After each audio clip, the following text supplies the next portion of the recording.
Mga kapuso, island hopping ba ang inyong hilig? Sa Guimaras, tiyak na mapapaibig sa ganda ng mga isla na may maputing buhangin at napakalinaw na tubig. Pasyal po tayo sa pagtutok ni Darlene Kai.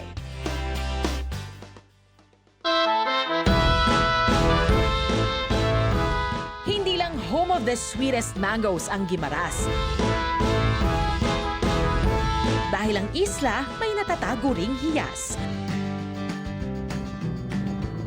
Kung gusto mong mag-relax at mag-explore ng magagandang beach, perfect ang island hopping sa bayan ng Nueva Valencia. 30 minutes mula sa Jordan Wharf, mararating ang Barangay San Roque. Pagdating sa daungan, mag-register lang muna bago sumakay ng pump boat para mamasyal sa mga isla. First stop ang picture-perfect na Balas-Balabag Sandbar. Mag-enjoy sa maputing buhangin na sinabayan ng presko at malinaw na tubig. 10 to 15 minutes sa biyahe naman ang dinarayong floating cottage. All natural ang tinagurian nilang swimming pool na nasa gitna ng dagat.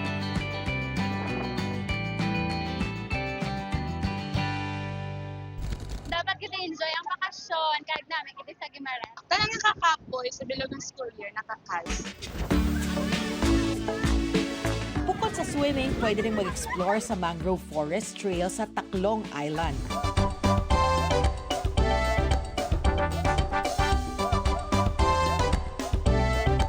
Just wonderful.